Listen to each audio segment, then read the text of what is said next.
Bonjour Nadine Touzeau, bonjour Ronald Guillaumont. On va se tutoyer parce que vous aimez ça, c'est votre préférence. Donc c'est votre préférence à tous les deux. Là, c'est un vouvoiement du pluriel. Donc Nadine, tu es profiler avec beaucoup de casquettes. Tu nous en parleras si tu veux en présentation. Et Ronald Guillaumont, après avoir été longtemps gendarme par vocation, a fondé un site extrêmement regardé chaque année par des millions de lecteurs. Il s'appelle Profession Gendarme. Et Tribune Libre remercie infiniment Profession Gendarme qui relaie régulièrement ces vidéos. Aujourd'hui, nous allons traiter d'un sujet pas franchement drôle, mais nous étions de bonne humeur en dehors de cette émission qui commence. Il vaut mieux prendre ça avec bonne humeur et montrer que nous ne sommes pas terrorisés.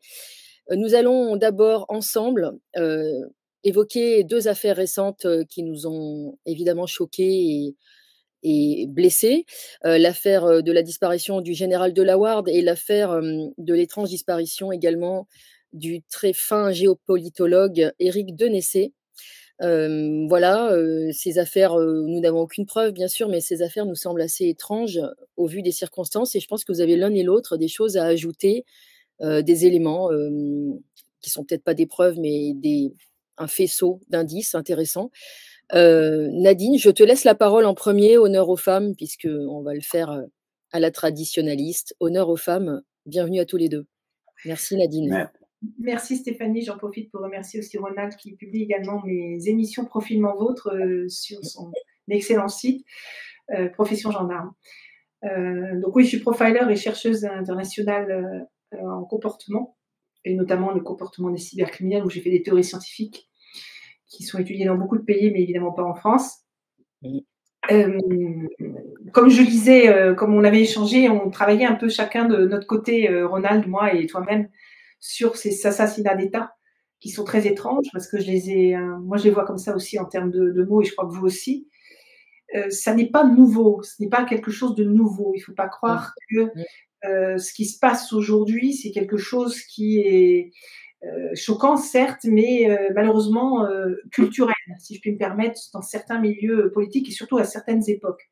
On n'est pas là pour faire un historique parce que ça va être compliqué, mais ce qu'on utilisait beaucoup à une époque, c'était le poison.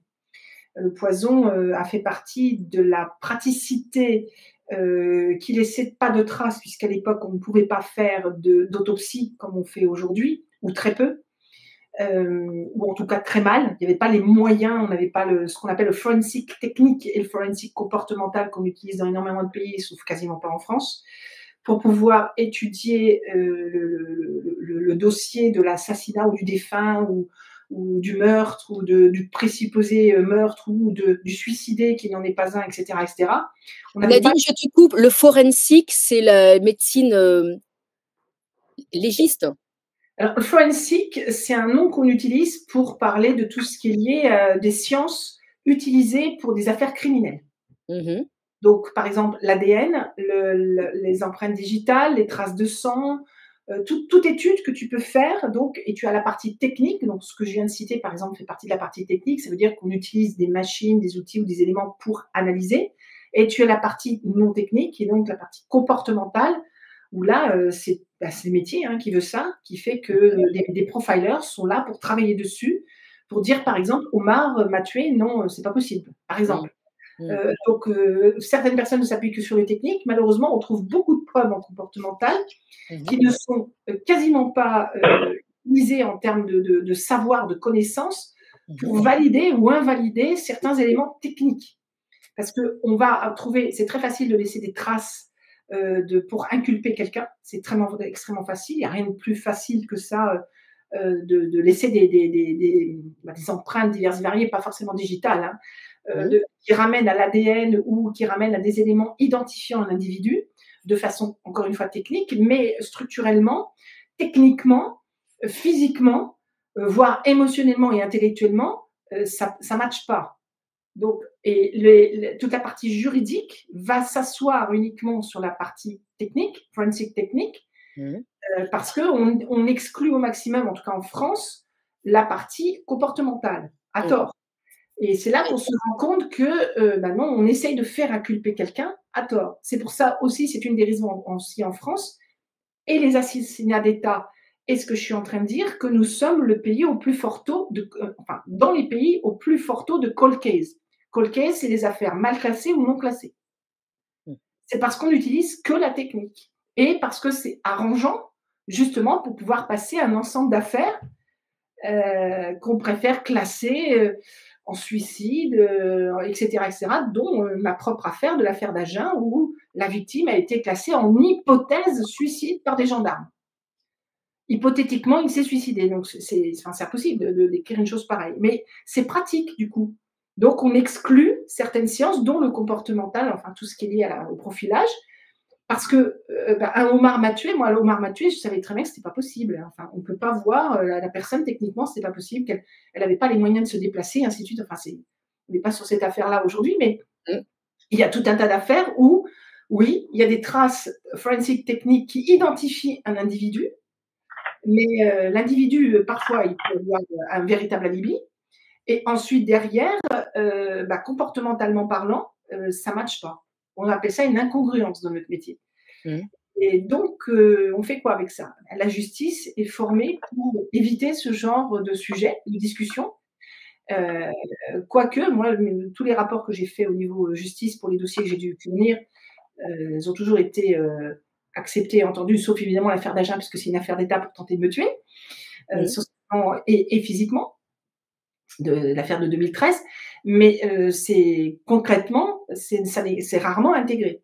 Et donc, du coup, on peut emmener. D'abord, on ne peut pas creuser certaines affaires, tristement, parce qu'il y a des affaires où on n'a pas suffisamment d'éléments. Et si on analyse bien le comportement, du coup, on peut trouver des indices ou des éléments qui vont nous permettre de faire évoluer l'affaire, voire de creuser dans d'autres directions. Ça, c'est déjà le premier point. Le deuxième point, ne s'asseoir uniquement que sur la partie technique, c'est occulter tout ce qu'on a pu monter pour faire accuser un innocent, par exemple. Mmh. Déjà, c'est ça. Et donc, les poisons, là, du coup, on ne pouvait pas faire grand-chose parce que c'était difficile de détecter, si ce n'est, par exemple, la couleur des lèvres ou selon le poison, quoi. Enfin, tout un tas d'indices que l'on peut trouver au niveau corporel et au niveau comportemental aussi, de se tordre le ventre, etc., vomir, enfin, j'en sais rien. Et on occultait les gens gênants par le poison ou des coups d'épée, des choses comme ça. Mmh. Les fameuses la Brinvillers et la Montvoisin, par exemple, sous Louis XIV, où là, ça a été assez proéminent en termes de chasse aux sorcières pour pouvoir liquider les personnes qui dérangeaient. Et en plus, c'était à des fins sataniques. Donc, il y avait aussi des rites sataniques, etc., qui étaient liés à cela. Et après le poison peut-être, a fini par être, très repérable en autopsie, donc il a laissé place aux armes à feu avec des suicides mis en scène de manière plus ou moins réussie? Alors, c'est possible parce que l'arme à feu, c'est plus dans nos cultures, entre guillemets, que tout ce qui est l'arme blanche. Mmh.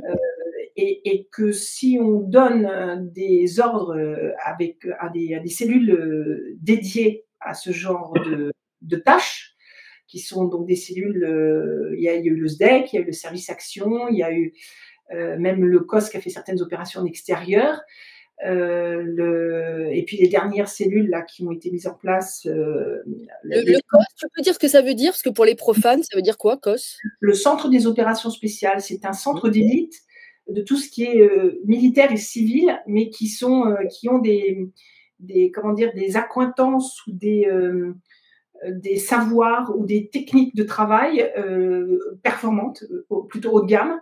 J'ai failli y rentrer justement, justement quelques mois avant l'affaire d'Agen, donc il fallait surtout pas que Mmh. j'y rentre. Mmh. J'ai été cooptée par deux cellules, donc il y a plusieurs cellules. Ils m'ont testé. J'étais dans les cellules à l'époque où ils étaient à Villacoublay. Ils ont déménagé sur Paris maintenant. Et donc moi, ils se battaient, il y avait deux cellules qui se battaient pour me recruter. Mmh. Et parce que de par mon expertise qu'ils avaient testée et de ce que j'avais vu, je leur faisais gagner 6 à 8 mois de travail à moi toute seule, alors qu'il y avait plusieurs personnes en jeu, dont des vies en jeu, pour Mmh. aboutir à X et Y situation. Et ils étaient fous, quoi. Quand ils ont vu ça, ils étaient fous. Et c'est une sorte d'élite, si tu veux, mais dans leur savoir, leur approche, voire peut-être même aussi au niveau matériel, je ne sais pas exactement, qui réunit militaires et civils, et qui est vraiment une unité d'élite, vraiment. Et après, il y a les fameuses listes, les kill lists de François Hollande, hein, où lui, il utilisait bien les services homo. Donc, les services homo, c'est des services particuliers, des services spéciaux pour pouvoir tuer des personnes qui dérangent, mais surtout politiques. La cellule homo, précisons aux spectateurs, ça veut pas dire homosexuel, ça veut dire homicide. Voilà, c'est Elle homicide. elle a été mise en place en quelle année à peu près, la cellule homo? Je crois que c'est sous, Foccart, donc ça date ça doit dater de Gaulle si je ne me trompe, Ronald. Je Mmh. ne sais plus. Honnêtement, je ne saurais pas te répondre, Nadine. Je ne sais plus D'accord. de quelle année. En tout cas, c'est la 5e République, quoi. Ah oui, Oui. oui, Ah ça oui, oui. oui, oui.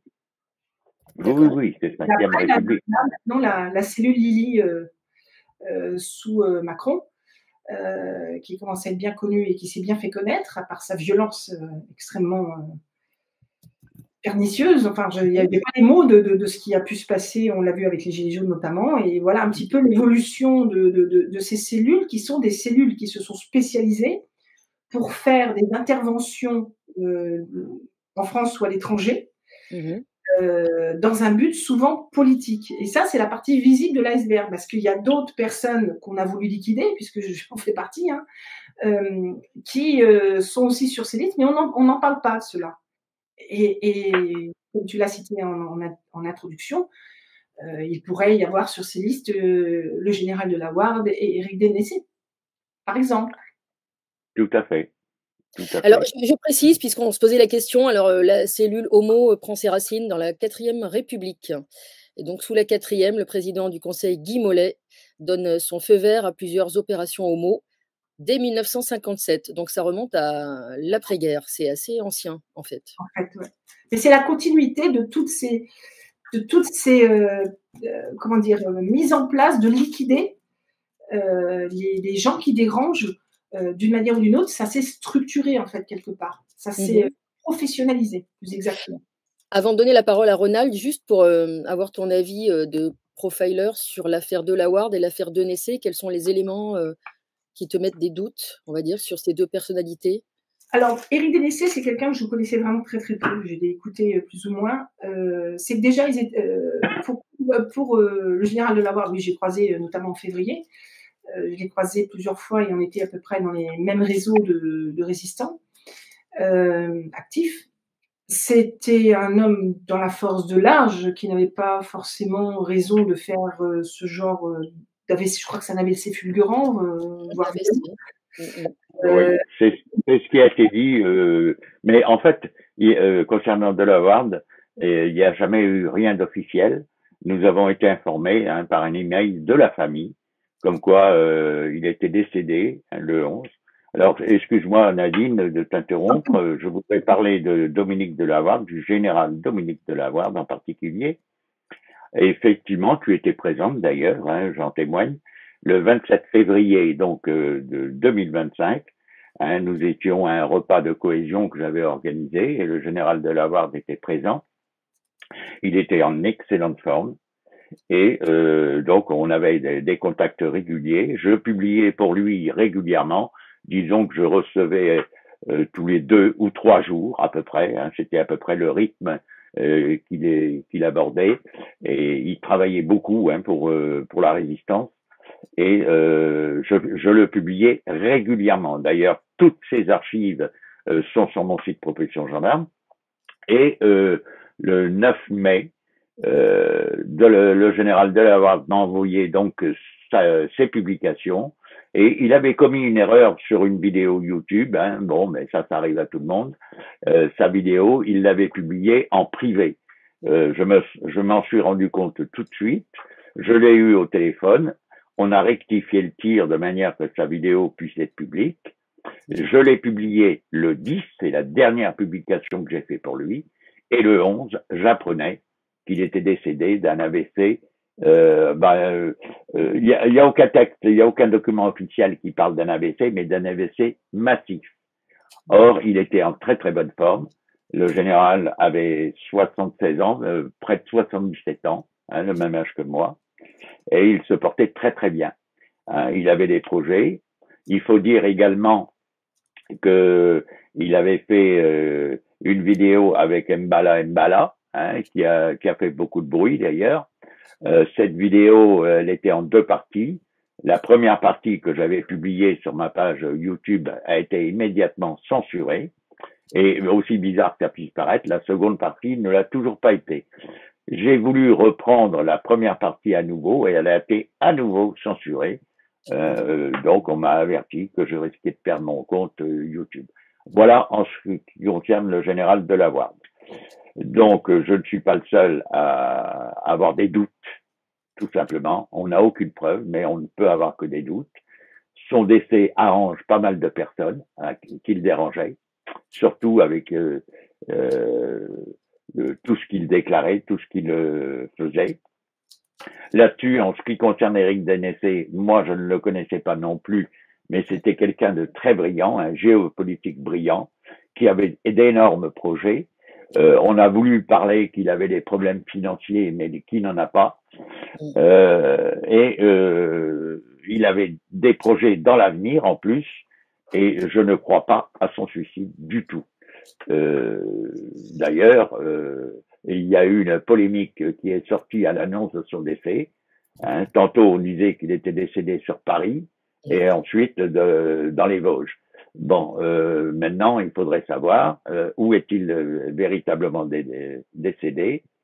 Quand il y a un suicide par arme à feu, normalement il y a derrière une autopsie. Et une autopsie, ce n'est pas quelque chose de secret. Je pense qu'on pourrait en savoir davantage. Voilà. Alors, il serait mort en Haute-Savoie, au conditionnel, et l'affaire serait confiée au parquet d'Annecy, puisque la famille a porté plainte contre X. La famille n'y croit pas, en effet. Du tout. Et il y a peu d'éléments. Il a rien de suicidaire. Dans son profil, il y a une chose qui est sûre, c'est qu'il avait rien de suicidaire. C'est pas du tout le genre. On voit que c'est un combattant, comme le général de la Warde. C'est pas des gens qui se laissent tomber comme ça. Et en effet, les affaires d'argent, à mon avis, c'était pas le genre de choses qui pouvaient sincèrement le préoccuper. Il avait plein de projets. Il était brillant. Il faisait beaucoup de choses très impertinentes et disait surtout beaucoup de choses pertinentes. Et quant au général de la Warde, c'est pareil, les AVC foudroyants, c'est comme apprendre à voler du 6e étage. Je trouve que c'est un peu fréquent aussi. C'est des choses que l'on voit souvent dans les opérations homo. Subitement, quelqu'un décède d'une crise cardiaque ou je sais pas quoi, ou se suicide de 2 balles. On a plusieurs cas de suicide de 2 balles, comme Bérégovoy. Si je ne me trompe pas de son nom, parce que des fois je me trompe de nom. Et ce qui est assez surprenant, c'est quand vous regardez certains articles aujourd'hui, on a du mal à trouver les articles qui disent qu'il s'est suicidé de 2 balles. Ils réécrivent les articles.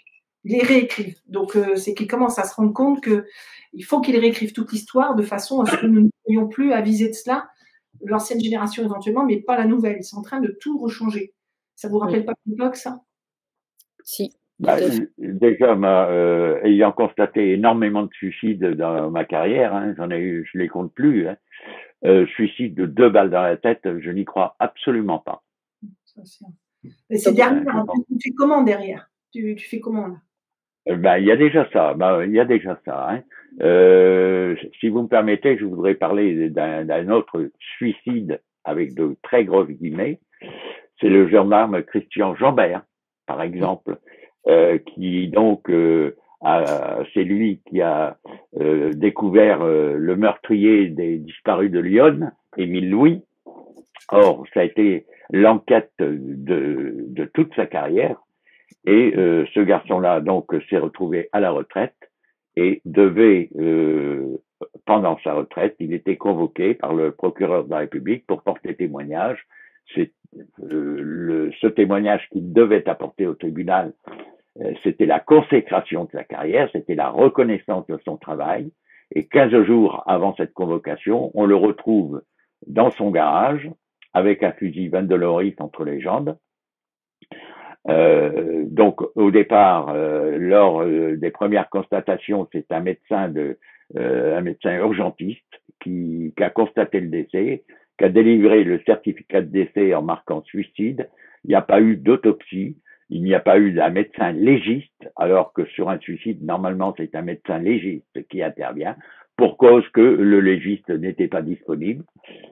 Et il a fallu attendre 8 ans pour que la fille de ce Christian Jambert, qui refusait d'admettre le suicide de son père, fasse exhumer le corps de son père. Et là, il y a eu une autopsie et on a découvert quoi? Qu'il y avait 2 entrées de balles. Il avait 2 balles dans la tête, 2 balles de Vandeloris. Ça, c'est totalement impossible. D'autre part, pour se tirer une balle dans la tempe avec un fusil Vandeloris, faut franchement avoir le bras très long, hein, pour tenir la gâchette et se mettre le canon sur la tempe. D'autant plus que d'après ce que j'ai su, il n'a pas été touché à bout touchant. Bon, il a été tiré, c'est vrai, à bout portant, mais pas à bout touchant. Il y a tout ça qui rentre en ligne de compte. Et quand on regarde sur la fiche Wikipédia concernant Christian Jambert, il y a des choses qui sont dites aujourd'hui, même concernant la seconde autopsie, qu'une balle, deux balles auraient été tirées en rafale, seraient toutes entrées par la bouche, et qu'une aurait ricoché, aurait fait un trou dans la tempe. Il est très facile de savoir si le trou qui est dans la tempe a été fait de l'extérieur ou de l'intérieur vers l'extérieur. Et ça, tout médecin légiste est en mesure de le dire. Or, ce sont encore des affaires qui arrangent beaucoup de monde, parce que Christian Jambert, il y a une sacoche, et tous les gendarmes, moi je l'ai fait comme beaucoup de mes camarades, quand on avait une affaire intéressante ou une affaire exceptionnelle, on gardait des doubles de procédure, des doubles de photos, et c'était un petit peu le travail qu'on avait fait, qu'on gardait en archive chez nous. Et il avait une sacoche qui a disparu, hein, et dans laquelle il allait mettre en cause certaines personnes politiques dans l'affaire des disparus de Lyon. Parce que y a une chose qui est certaine, Émile Louis n'est pas le seul coupable dans cette affaire-là. Et ça c'est comme l'affaire Autroux également. Hein, il n'y a pas un seul coupable, hein, il y en a plusieurs. Et on se rend compte aujourd'hui, avec la pédophilie qu'il y a en France, parce que la France est devenue un pays pédophile, j'ai pas honte de le dire, hein, par rapport à d'autres pays européens. On s'aperçoit, d'ailleurs, Pierre Barnérias le dénonce par ses différents films. Hein, la pédophilie, ce n'est pas du complotisme, ça existe réellement et à très haut niveau, malheureusement. Je me permets de... Vas-y, oui, vas-y, non, mais vas-y, rebondis. En fait, sur les tirs, les affaires de tir, puisque j'ai aussi travaillé sur pas mal d'affaires criminelles. Et en fait, c'est vrai qu'on voit très bien les points entrants et les points sortants au niveau des tirs, hein, mais c'est pas la même physique. En fait, on voit bien quand ça rentre et quand ça sort une balle. Et il faut savoir aussi qu'un fusil, c'est lourd. Donc, même un homme qui est quand même costaud et tout, quand tu mets ton fusil là sur la tempe, tu vois, tu montes, il faut monter le bras. Il faut avoir le courage d'appuyer sur la détente. Alors, il faut trouver le moyen d'appuyer sur la détente. Tu vois, il y a des choses qui sont improbables à faire. La plupart des suicides, c'est vrai que soit c'est un pistolet sur la tempe, tu peux le faire parce que c'est beaucoup plus léger, tu vois. Ou là, au niveau de la gorge, ou au niveau du cœur, ça dépend. En plus, si c'est une femme ou un homme, la femme, en général, elle n'aime pas se défigurer. Il y a plusieurs choses que l'on peut trouver par rapport à ça. Mais il y a beaucoup de suicides qui sont passés en suicide et on se demande comment ça a été fait. Même si, du coup, à la détente, tu vois, quand tu prends ton fusil comme ça, par exemple, du canon à la détente, tu as la bonne longueur de bras. Moi, j'avais vu sur l'affaire d'Agen, le balisticien, ce qu'il avait dit. Il dit, on a la bonne longueur de bras, c'est faisable. Mais il dit, vu comment le cœur a été arraché, puisque le point d'entrée était sur le cœur et à bout touchant, et est sorti sur la moitié de la colonne vertébrale derrière, donc dévié, il n'est pas sorti droit, tu vois, il est sorti dévié et plus haut, non, plus bas, pardon, plus bas. Donc, ce qui laissait évidemment supposer que la personne devant elle était debout, celle qui a tiré.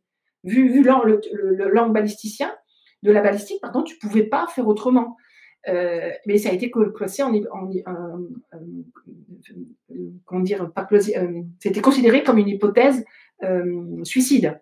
C'est pas possible. Et en plus, on a retrouvé l'arme à 1 mètre du corps. Donc ça veut dire que le mec, il avait le cœur explosé, l'enfant avait le cœur explosé, il n'avait plus rien, il est tombé devant comme ça, forcément, mais soit poussé par quelqu'un derrière, soit parce qu'il s'est fait tirer dedans. Et il a eu la force avec son bras de jeter le fusil, un fusil c'est lourd, à 1 mètre de lui.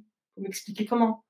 Et on met hypothèse suicide. Et t'en as plein des affaires comme ça. C'est truffé de ça, ou de faux AVC, ou je te dis, des gens qui veulent apprendre à voler du 6e étage, des gens qui dérangent, et c'est vrai que c'est souvent lié à des affaires politiques, c'est souvent une histoire politique, parce que l'affaire d'Agen, c'est ça aussi, c'est que derrière, ça touche des politiques, puisqu'il y avait des commissions des valises avec beaucoup d'argent, hein, qui circulaient. Je vais écrire tout ça. De toute façon, je vais l'écrire.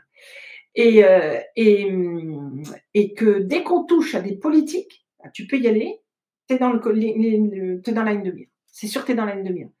Il n'y a pas de, comment on appelle ça, de respect du travail de la profession. En fait, on a l'impression que les gendarmes ou les policiers, eh bien, ils doivent travailler sur des affaires, mais si ça touche pas un politique, vas-y, tu peux y aller à fond la caisse, voire même taper encore plus, comme on le voit depuis Macron. Mais quand c'est sur des politiques et tout, là, eh bien, un coup de fil et vous mettez ça en hypothèse conclusion suicide, quoi. C'est juste hypothétiquement un suicide. C'est hyper frustrant pour les forces de l'ordre. C'est hyper frustrant, ce genre de choses. Et en plus, ils sont désingués quand ils ont le nez dedans. Et Nadine, comment techniquement on peut provoquer un AVC chez quelqu'un? Il y a plusieurs solutions, hein. Tu sais, je suis pas médecin, je suis pas une spécialiste dans le domaine, mais ce que j'ai entendu dire, c'est que déjà il y a des ondes, il y a des systèmes d'ondes, hein, ce qu'on appelle les énergies dirigées. Il y a des spécialistes là-dessus. Donc, je viens de faire une émission avec le docteur Yves Couvreur. Lui, il connaît très bien ce sujet-là, mais il y en a d'autres. Mais il y a au moins lui qui est très fiable.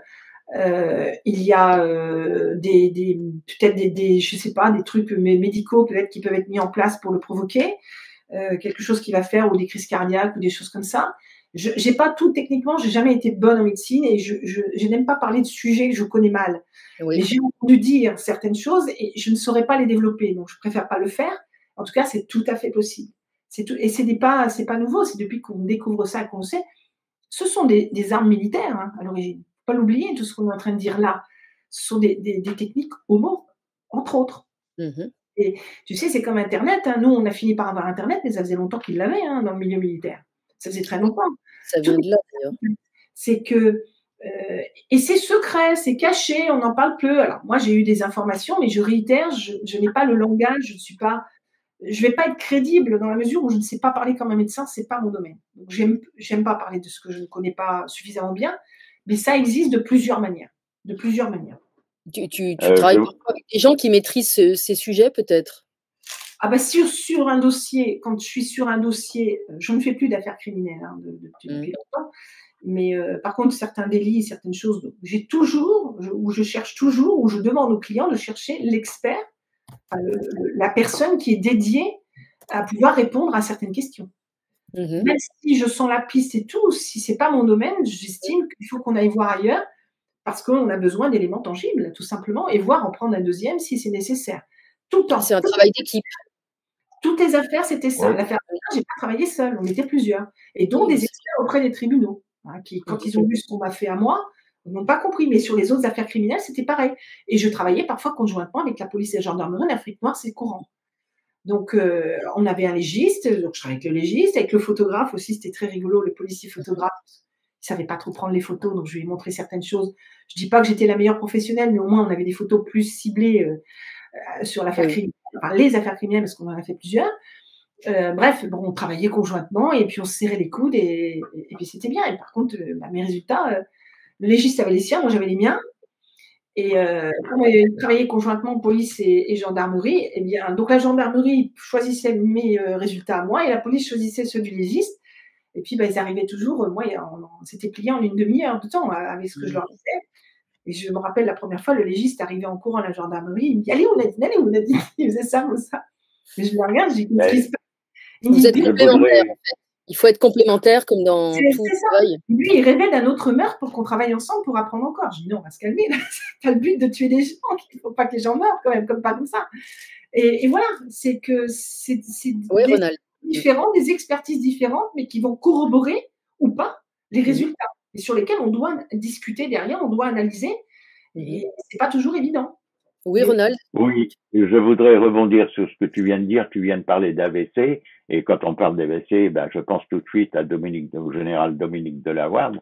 Je tiens à préciser, parce que j'en ai discuté avec lui, et nous, de la résistance, nous le savons, le général Dominique Delawarde n'était pas vacciné Covid. Donc, il n'avait pas eu de vaccin ARNM. Donc, parce que on voit les problèmes, les effets secondaires de ce vaccin, malheureusement, chez beaucoup de gens. On a vu qu'il y avait des AVC qui étaient faits que des jeunes venaient à faire. Or, s'il a fait un AVC, je ne dis pas qu'il n'a pas fait, mais je tiens à préciser qu'il n'était pas vacciné, donc ce n'est pas la cause de son décès. Ça, c'est certain. Oui, parce que des gens se sont posé la question, effectivement, ça aurait pu être le cas. La question a été posée sur mon site. Pour revenir à Éric Dénessé, je voudrais également, parce que ça a été soulevé par plusieurs résistants de haut niveau, parler que Éric Dénessé donc est parti dans des circonstances un peu bizarres, mais que dans les 5 mois qui précédaient, nous avons quand même eu 3 suicides de policiers de la DGSI. Et là aussi, il y a des questions à se poser. C'est ça, il y a une hécatombe en ce moment. Là aussi, il y a des questions à se poser. Bon, c'est vrai que le métier de policier et de gendarme est un métier où il y a beaucoup de suicides. On cherche à comprendre pourquoi. Mais les seules explications que je pourrais donner, c'est que le policier et le gendarme se retrouvent toute sa vie entre le marteau et l'enclume, que pour faire ce métier-là, il faut avoir un esprit fort, et il faut savoir résister, comme on dit, et que malheureusement, il y en a certains qui s'en vont par suicide, ça c'est vrai. Mais les 3 policiers de la DGSI, j'ai quand même des doutes. On est nombreux à avoir des doutes. Tu te rappelles de cette femme policier qui a été tuée aussi, je crois, sur Lyon, je ne sais plus, qui était brillante également. Oui. Ça c'est non. Tu parles d'une gendarme. Myriam, voilà. Myriam Sacry. Bon, alors en ce qui concerne Myriam Sacry, quand tu parlais tout à l'heure de direction de tir, il s'est avéré quand même qu'elle était assise dans son canapé. Et ça n'a pas été dit, c'est qu'elle s'est tirée une balle dans le ventre. La balle a atteint la colonne vertébrale, mais c'est que l'angle de tir, c'est un tir à 45 degrés à peu près. Ce qui veut dire que celui qui tenait l'arme, si quelqu'un tenait cette arme, était debout face à elle. Bon, ça, il y a d'autres choses. La famille ne croit pas à son suicide. D'ailleurs, je les soutiens beaucoup, et j'ai publié énormément concernant Myriam Sacry. Bon, il y a des choses qui n'entrent pas. C'est pas possible. Elle ne s'est pas suicidée. On se suicide pas comme ça du jour au lendemain. C'est ce que j'allais dire. C'est qu'en fait, il y a 2 choses, si je puis me permettre de rebondir. Il y a 2 choses, moi, qui m'interpellent dans cela, c'est qu'on crée tout un tas de suicides ou de fausses maladies, entre guillemets, ou de faux apprentissages à voler à Xème étage, pour faire croire que ça a des choses qui peuvent arriver, mais non. Un suicide, en plus, ça se prépare, c'est compliqué. Souvent, on laisse une trace de pourquoi on va suicider. On laisse des traces même en amont, de j'en ai marre, je peux plus, je vais me mettre en l'air, ou il y a toujours quelque chose qu'on retrouve. Or là, c'est jamais le cas. Et ça, c'est la première chose qui m'interpelle, sur laquelle on peut débattre si vous voulez. Et la deuxième chose, c'est quels sont les profils de ces tueurs. C'est pas rien quand même d'aller tuer quelqu'un comme ça. C'est pas rien, surtout si c'est quelqu'un qu'on connaît, quelqu'un avec qui on travaille, parce que c'est souvent comme ça. Je sais pas si vous vous rappelez le film Le Professionnel de Belmondo, c'est une histoire vraie. C'est une histoire vraie. Mon père, c'est bien ça, puisqu'il était. On n'a pas parlé des gens qui travaillaient là-dedans, comme aussi on a dit Jacques Faucard, mais il y a le comte Alexandre de Maranche. Qui avait sa propre unité, donc si c'est à peu près la même génération, il travaille avec eux. Moi, il me l'a toujours dit, et il l'a toujours dit dans la famille, ça, c'est une histoire vraie. Et il est mort, le mec est mort, et c'est une histoire vraie. Et c'est des potes qui l'ont tiré dessus, c'est des gens avec qui il travaillait, c'est des gens de la même maison. Enfin, je veux dire, il y a quand même... Bien sûr, et dans le cas d'Éric Dénessé, si toutefois, je reste toujours très prudente, si toutefois il a été assassiné, on sait qu'il était sur une liste de personnes à abattre, une liste ukrainienne. On peut imaginer que ce soit des barbouzes étrangers qui aient pu le descendre, c'est-à-dire qu'il n'y a pas d'affect, ils ne le connaissent pas, et pour eux, c'est un étranger à abattre qu'on leur aura peut-être décrit comme un nuisible ou un méchant à abattre. On peut imaginer que des gens comme ça sont en commande et payés pour faire le sale boulot, et que ce seraient des étrangers, par exemple. Vu que la France la France de Macron est proche de l'Ukraine, est-ce qu'il y a besoin de faire déplacer les gars? De toute manière, il suffit de voir la délinquance qu'il y a à Marseille, les meurtres qu'il y a avec les drogués et les dealers. Aujourd'hui, un gamin de 15 ans, on lui met une arme dans les mains et il va exécuter un contrat. tout simplement. Donc il va tuer quelqu'un valise de pied. sans le connaître parce qu'on lui a dit qu'il faut tuer celui-là, tout simplement. Bon, on en est là aujourd'hui.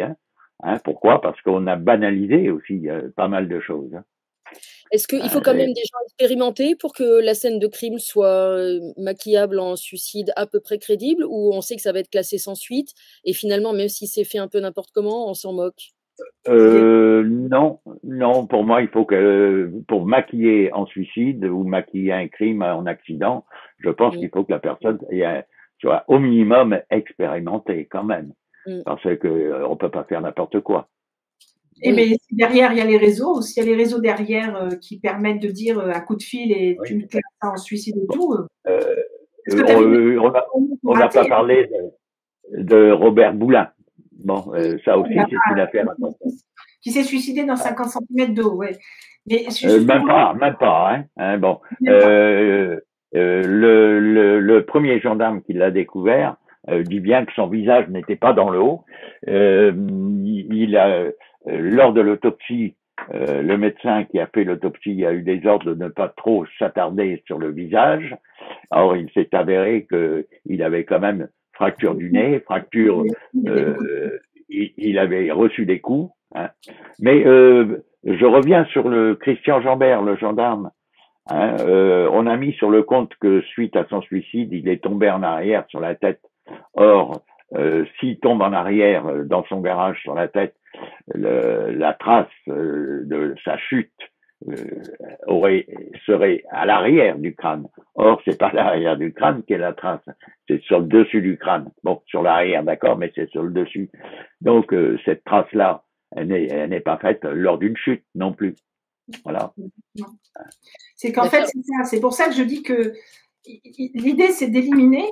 Et après, on passe les coups de fil ou on met les bonnes personnes sur le truc pour dire tu classes ça en suicide.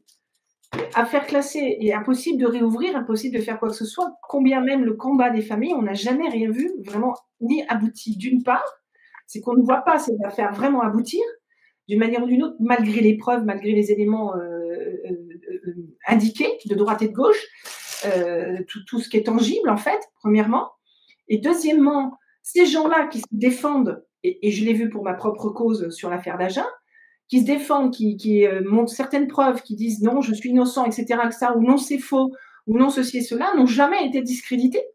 N'ont jamais été. Donc, c'est quand même, ça déjà, c'est des indices, enfin, des faisceaux d'indices qui sont quand même intéressants à prendre en compte.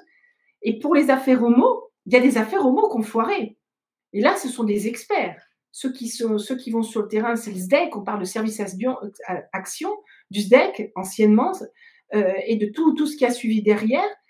J'évite de la partie Lily, la cellule Lily de Macron.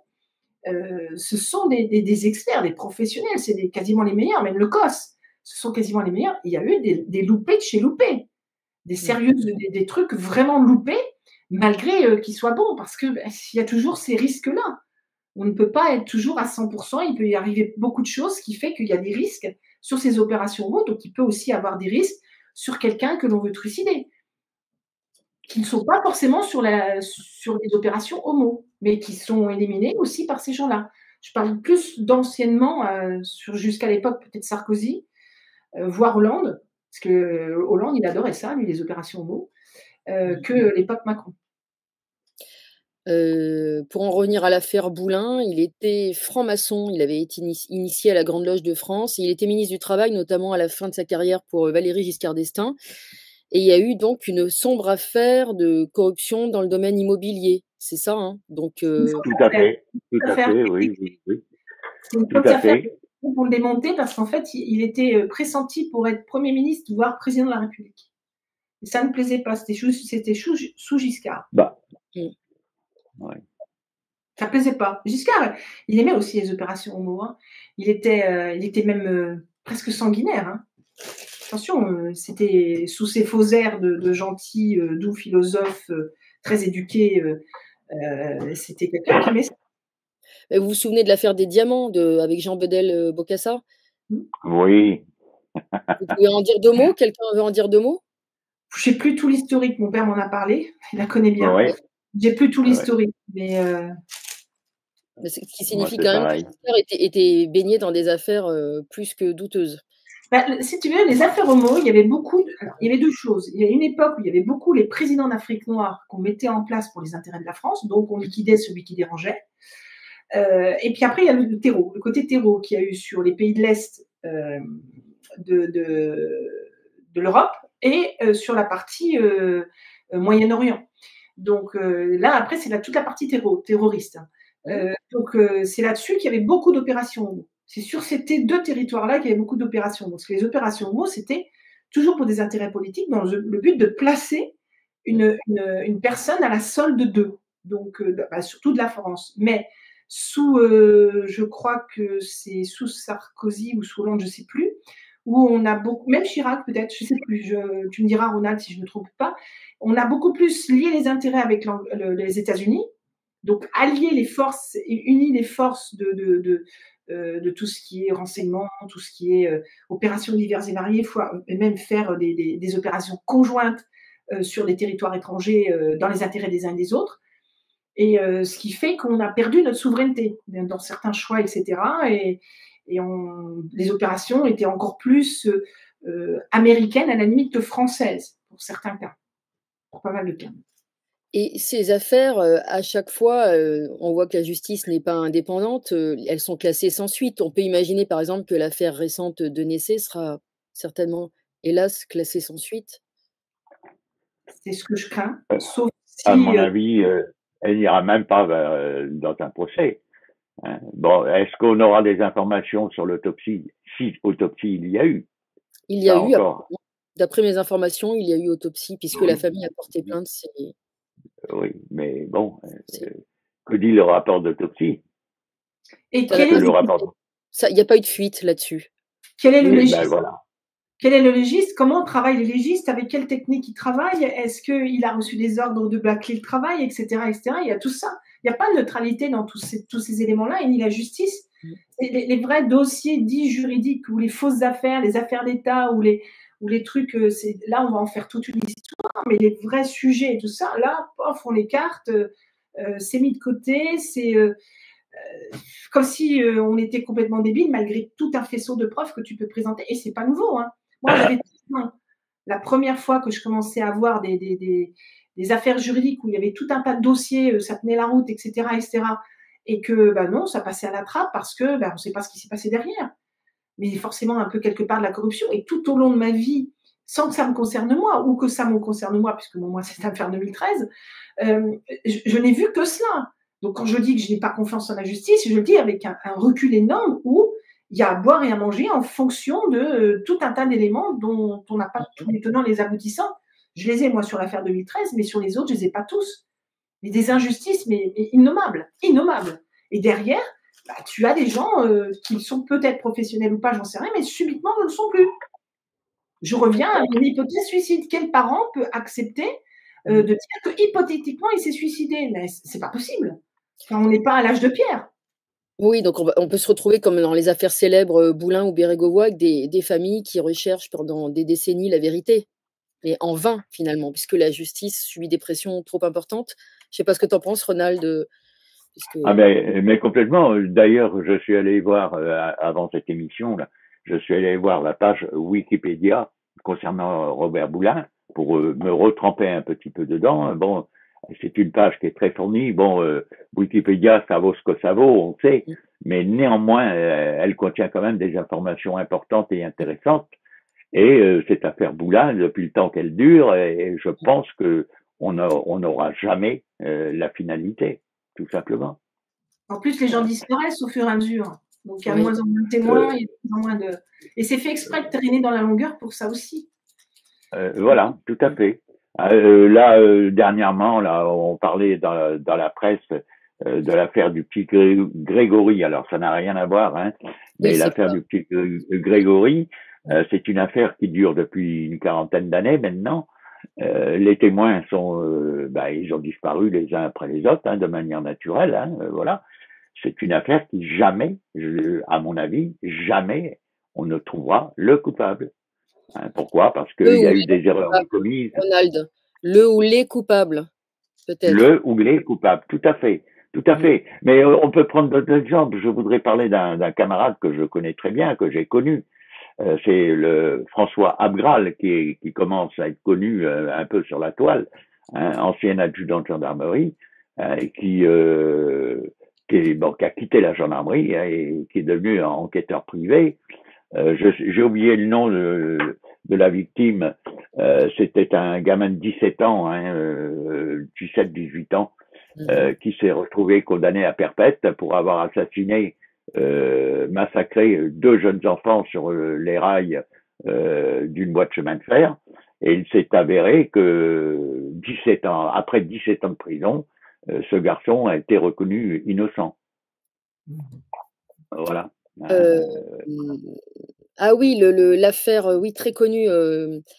Oui, je vois. Et il avait avoué parce qu'il avait été torturé enfin, il avait été questionné de manière assez brutale. Assez vive, oui, tout à fait. Il avait été questionné de manière brutale, mais ça ne suffit pas quand même. Bon, et donc il avait fait des aveux, mais les aveux n'étaient pas circonstanciés, et même dans ces aveux, il y avait des incohérences. Bon, mais néanmoins, il a été condamné. Et il faut savoir quand même que lors de ces crimes, on passe devant une cour d'assises, et une cour d'assises, c'est un jury public, c'est-à-dire le jury n'est pas professionnel en justice et juge en son âme et conscience, voilà, à la majorité. Je crois que j'ai bon, ça a de bons côtés, ça a de bons côtés, mais ça a aussi son mauvais côté, hein, tu parles de Patrick Dils? Oui, c'est ça, c'est de Patrick Dils, je pense. Oui, voilà, tout à fait. Son nom me revenait pas, hein, voilà. Ah oui, mais en cherchant. Il y a une autre affaire sur laquelle on peut rebondir, c'est l'affaire René Lucet. Ça te parle? Ça vous parle à tous les deux? Non, René Lucet, non. René Lucet, c'est sous Mitterrand. C'était un brillant directeur de la CPAM des Bouches-du-Rhône, comme tu parlais tout à l'heure de Marseille, qui a été retrouvé également assassiné en 82 de 2 balles dans la tête. C'est pareil, il y a eu plein de choses qui sont un peu particulières. En fait, il avait découvert des réseaux financiers entre la CPM et la mafia des Bouches-du-Rhône, et quand c'était sous la droite, il était même pressenti pour être ministre, et quand la gauche 81, donc il est mort en 82, donc venait d'arriver, et là il s'est pris des grèves à répétition, des contrôles à répétition, etc., etc. Enfin, ils l'ont enquiquiné comme c'est pas permis pour couvrir tous les trafics en tout genre. Donc ils ont fini par le buter. Les affaires d'État, c'est ça, les affaires d'État. C'est ce qu'on appelle les affaires d'État, oui. C'est un sport national. En tout cas, quand on n'arrive pas à tuer socialement quelqu'un, on l'élimine physiquement. Ah, mais tu peux faire les deux. Je te dis, je te l'ai dit, c'était écrit noir sur blanc. Ils devaient me mettre en prison pour que j'y sois suicidée au bout de 15 jours. Tu peux faire les deux, donc j'imagine que les autres, c'est pareil. L'affaire qu'on a dit tout à l'heure, là, de l'affaire Boulin, sur les fausses affaires immobilières, c'est une mort sociale quelque part. Oui. Puisqu'il était pressenti pour être un bon ministre, etc. C'est une mort sociale. Mais non, c'était une fausse affaire. C'était une fausse affaire. Et ça, c'est très facile à faire. On te raconte tout n'importe quoi. On va t'accuser de trucs comme ça sur des allégations. Alors, puis plus t'es connu, pire c'est. Hein. Quand t'es inconnu, t'as moins de chances que ça t'arrive. Et quand t'es connu, c'est facile de prendre ton nom et de faire n'importe quoi. Je crois qu'Éric Denessé, il avait de moins en moins de contrats, sa boîte marchait moins bien, pardon. Effectivement, il avait eu plusieurs contrôles fiscaux. On peut aussi être harcelé à coup de contrôles fiscaux. Être harcelé parce qu'on est sali, sa e-réputation est complètement salie. Donc il était considéré comme un complotiste d'extrême droite, poutinolâtre, etc. Donc effectivement, cette affaire, on n'a pas de preuves, mais ça sent pas très bon, quoi. Non, ça sent pas bon du tout. Il n'avait rien de suicidaire, cet homme-là. C'était un combattant. Tu prends pas des positions d'une certaine manière pour dire après je lâche tout comme ça avec un fusil à côté et sans laisser de traces, sans laisser d'éléments. Est-ce que physiquement un fusil de chasse, ils ont parlé d'un fusil de chasse, est-ce que c'est faisable comme ça, c'est facile? Dans une voiture, oui, mais à ce moment-là, je peux t'assurer que c'est un calibre 12 en plus, parce que j'ai été témoin de plusieurs affaires de ce genre-là. Le type, il n'est plus reconnaissable. Hein. Normalement, oui. Et tu vois, t'as des traces pas.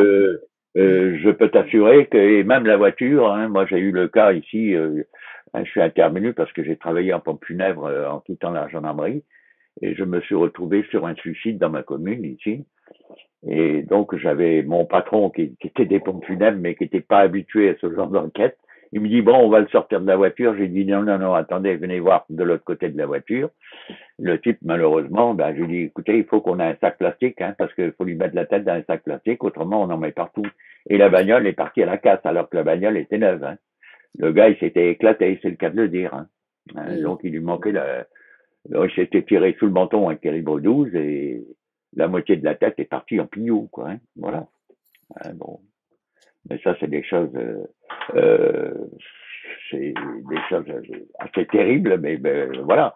Moi, j'ai eu le cas, hein, bon, parce que je sais de mettre, même dans ces tristes affaires, de mettre un peu d'humour. J'ai eu le cas d'un agriculteur à Ploumeur-Ménez. Hein. Le type, on nous appelle, il venait de se suicider avec un calibre 12 hein, sous le menton. Seulement le gars, bon, ben, il est mal visé. Moi, j'arrive sur les lieux, je vois le cadavre allongé, le fusil entre les jambes. Il lui manquait la moitié du visage, hein, la moitié du visage. J'ai pas dit de la tête. Eh ben, il n'y a pas eu encore le médecin venu sur place. Je dis à mon collègue, bon, on retourne au véhicule, on va rendre compte par radio et puis faire demander au procureur des instructions. Et j'ai pas fait 50 mètres pour rejoindre mon véhicule que j'entends un second coup de feu. Et là, le type s'est pas raté parce que le type, il s'est réveillé et il s'est bien rendu compte qu'il s'était arraché la moitié du visage et il s'en est tiré une deuxième. Bon, je pourrais en raconter quelques-unes comme ça. Hein, bon, j'ai eu un grand-père aussi, je crois que je te l'avais raconté. Le grand-père, hein, donc, était convaincu qu'il avait été opéré à l'hôpital d'hémorroïdes. Il s'imaginait qu'il avait qu'on lui cachait qu'il avait un cancer des intestins. Et c'était un grand-père qui, dans son grenier, hein, il y avait donc des étagères, il y avait un espace qui était petit, il jouait de l'accordéon, il avait les partitions de musique au plafond, et il voulait faire ça proprement. Il avait un pistolet de la Seconde Guerre mondiale, et le type, ben, il s'allonge, il fait un oreiller avec des sacs de patates, et il s'allonge pour se tirer une balle dans la tempe. Seulement, je refais le geste, hein, voilà. Donc, j'ai le pistolet sur la tempe.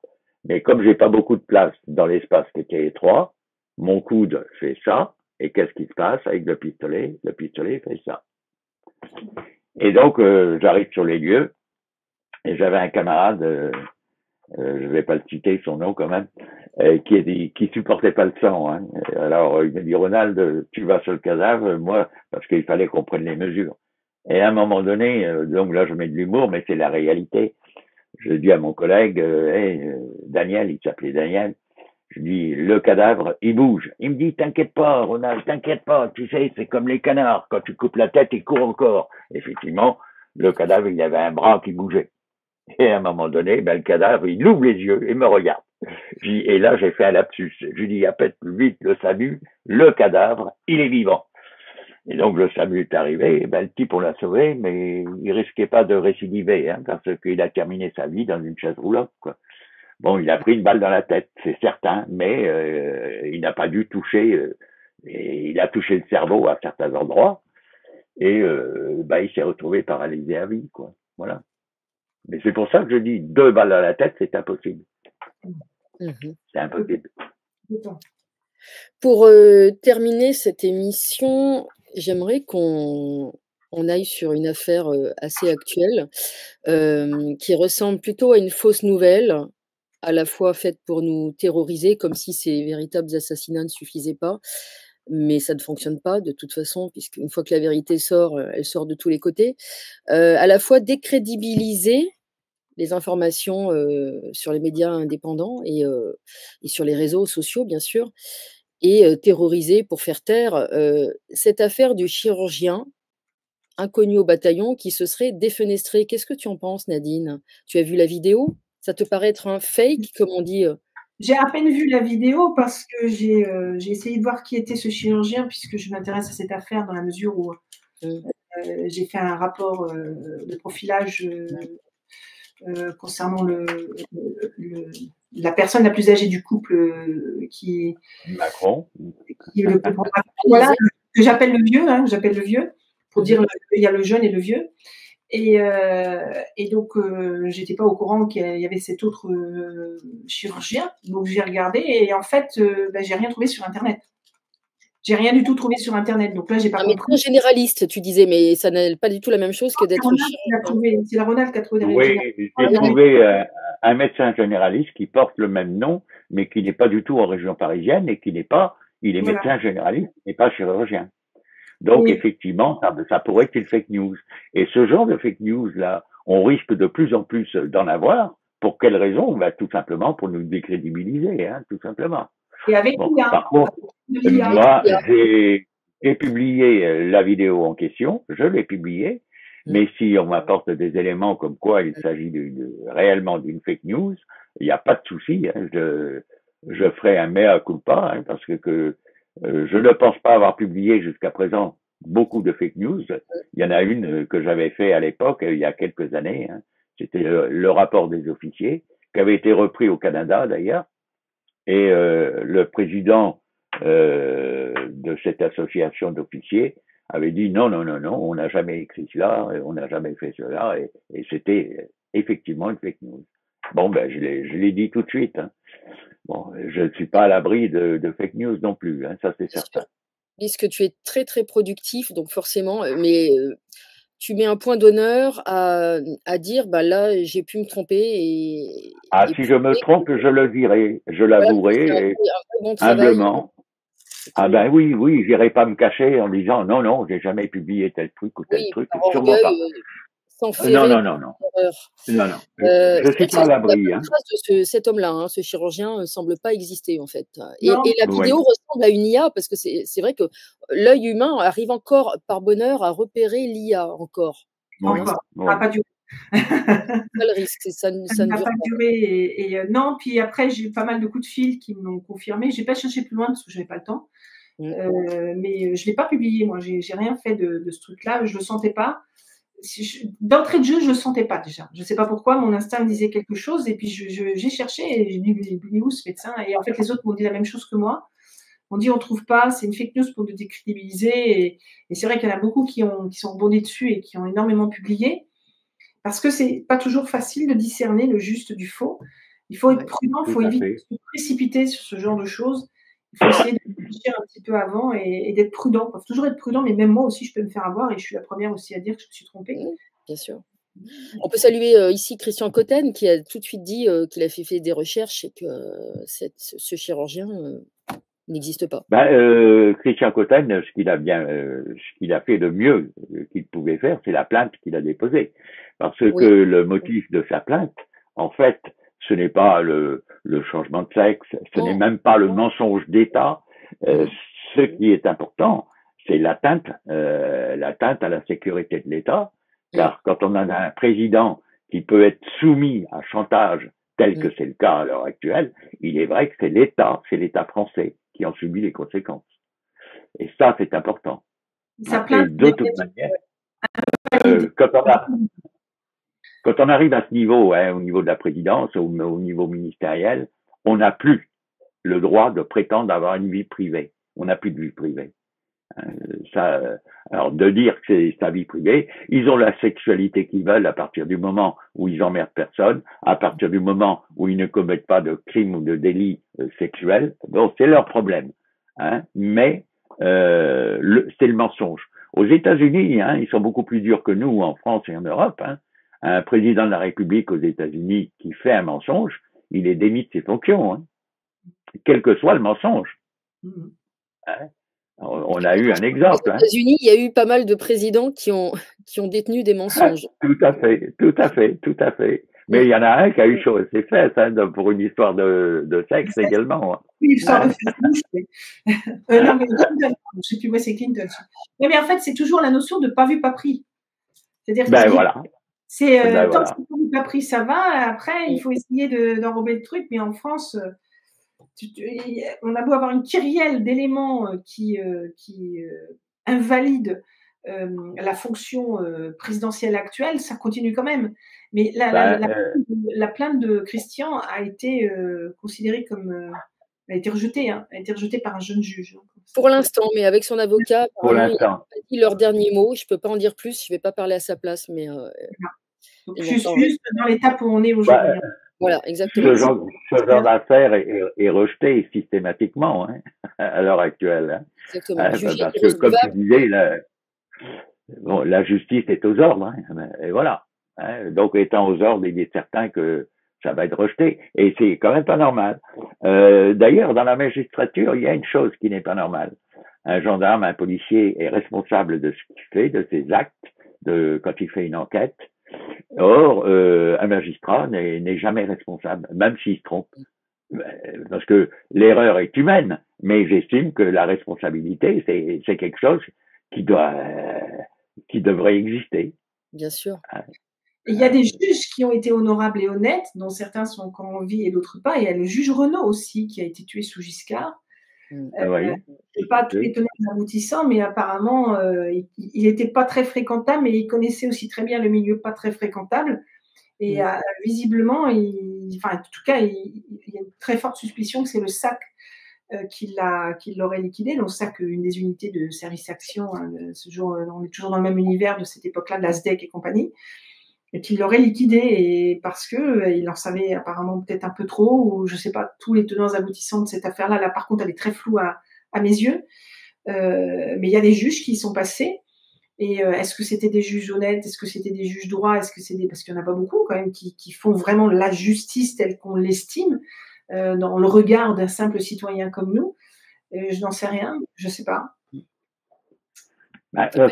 En théorie, elle devrait exister. Voilà. Il faudrait que la théorie soit mise en application en ce qui concerne la justice. Mais c'est pas le cas. Est-ce qu'il y a des héros dans le monde de la justice? C'est bien ça la question.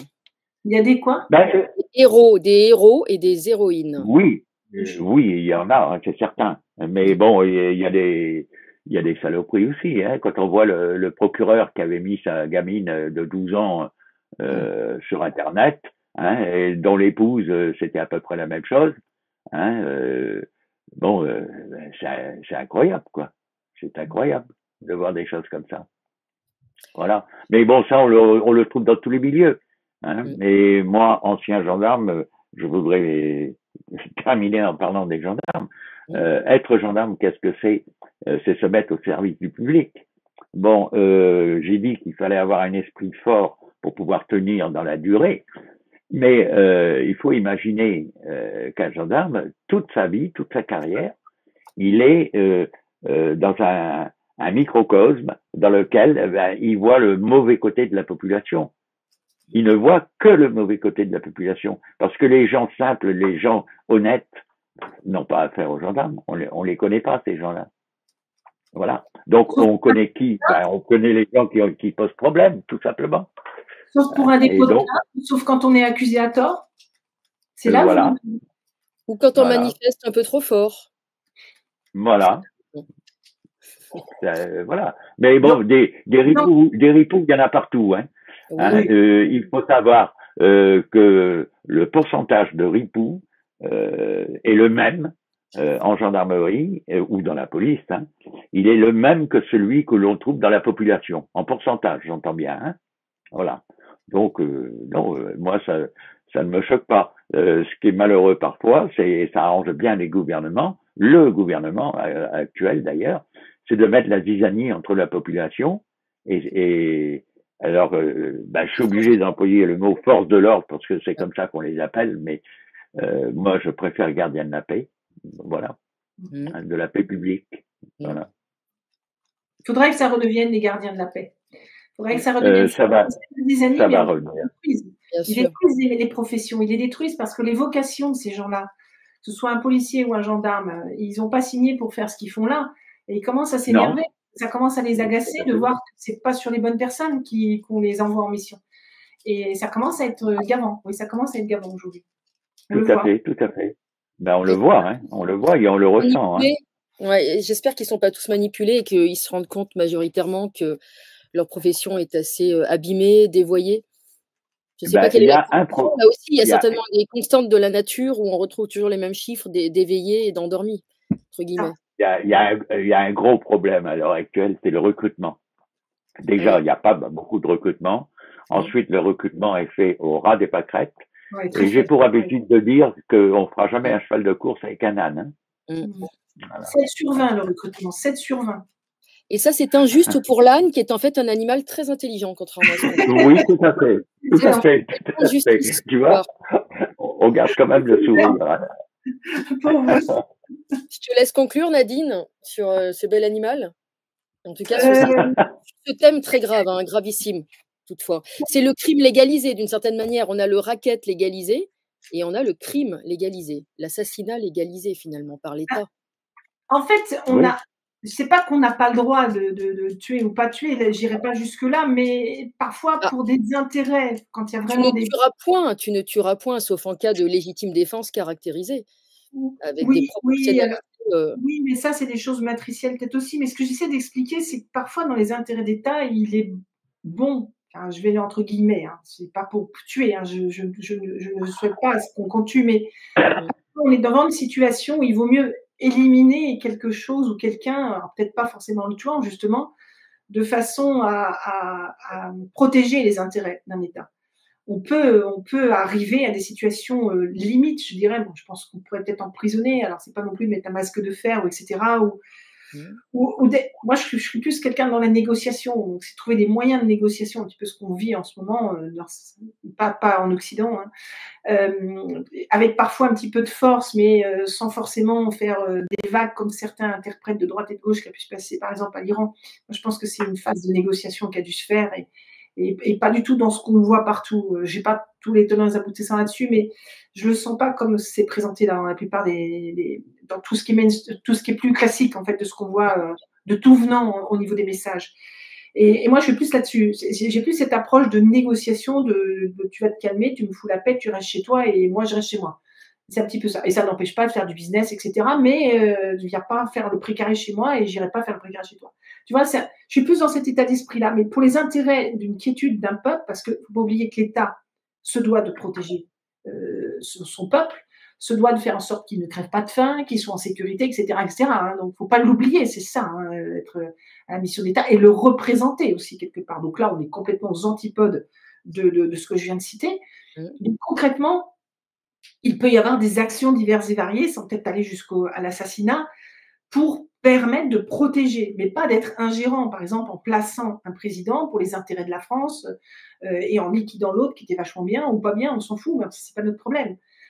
Je parle comme quelqu'un qui connaît rien de la politique, qui n'a jamais aimé la politique, qui déteste la politique, et de ma petite lorgnette à moi. Et je vois les choses comme ça. Et j'ai remarqué une chose, c'est que dans les affaires d'État, c'est rarement un méchant qu'on élimine, voire jamais. C'est toujours quelqu'un qui est plutôt dans le côté incorruptible, le côté inachetable, le côté faire des bonnes choses, etc.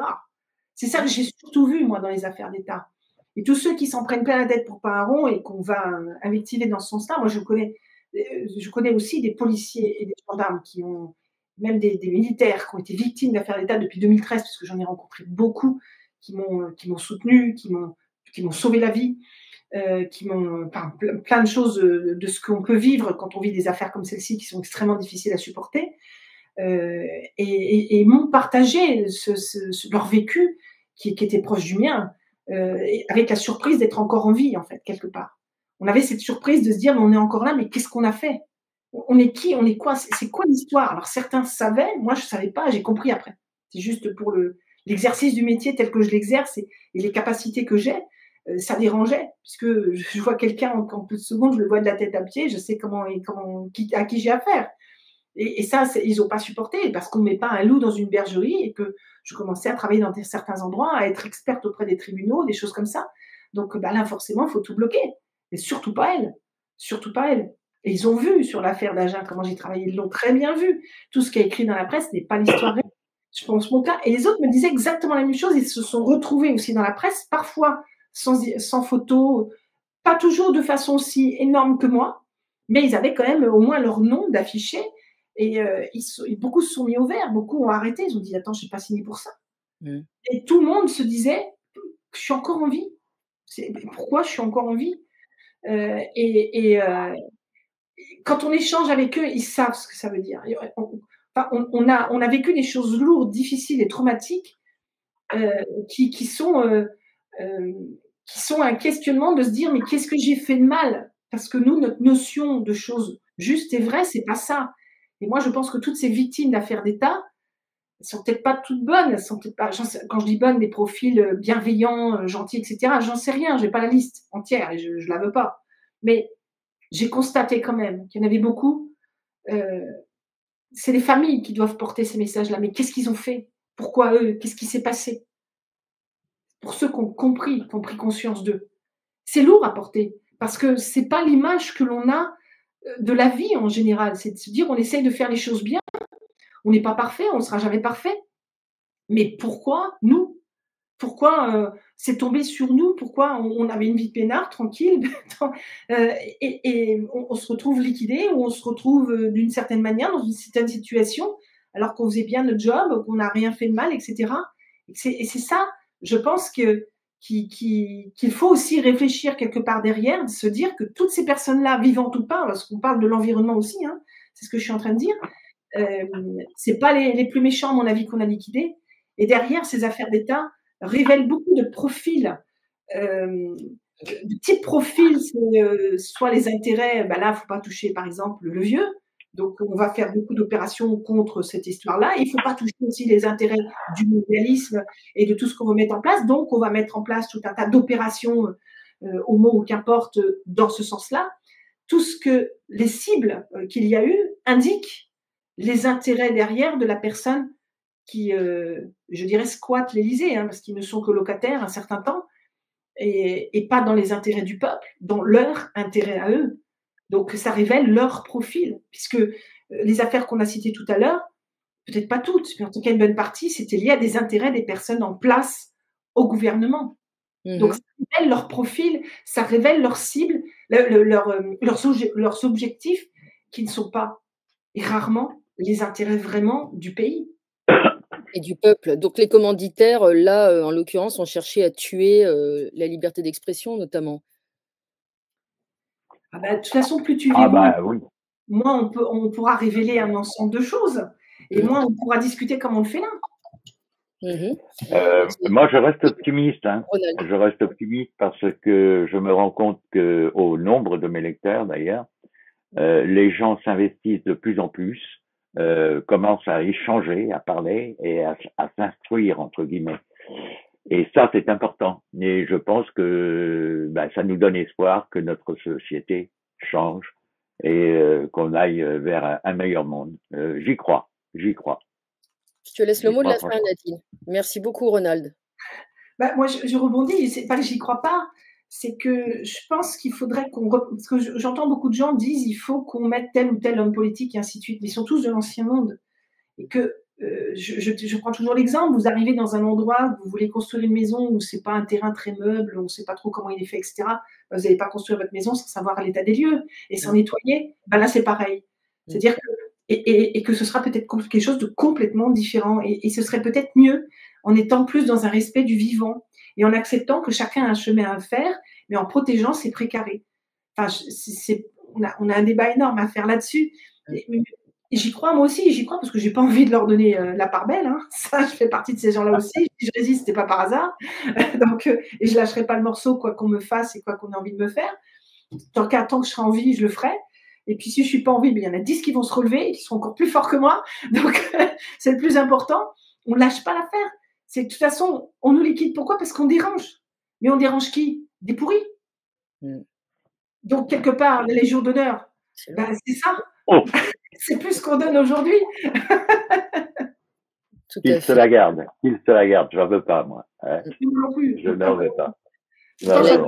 Elle a été salie et dévoyée. Ouais.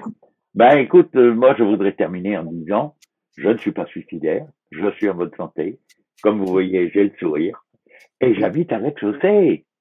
Alors, le jour où on vous dit que j'ai ce tête de l'étage, je ne sais pas comment je ferai, hein. Voilà. De même, Nadine, tout va bien? Oui, tout va très bien, je l'ai déjà dit. La voiture, elle sort du garage, elle va très bien. La maison est nickel chrome, il n'y a rien de particulier. Enfin, les freins marchent bien? Oui, les freins, oui, tout va bien. Donc voilà, tout va bien partout, hein, tout est contrôlé. Je suis en parfaite santé, lucide, etc. Je l'ai déjà dit dans pas mal d'émissions, je peux le redire encore. Et puis ben voilà, on verra. C'est tout. Je suis sur la liste, mais on verra. Je suis encore là pour le moment. Je suis sur la liste. Vive le vivant. Défendons-le, coûte que coûte. En tout cas, merci à tous les deux. Et l'amour. D'envoyer même de l'amour à ces gens-là. C'est ce que je fais. Absolument. Merci infiniment à tous les deux. Merci. Merci Stéphanie. Merci Nadine. Je vous embrasse toutes les deux. J'ai eu la chance de me retrouver en dessous de deux femmes, et de deux très jolies femmes en plus. Allez, je vous embrasse. À bientôt.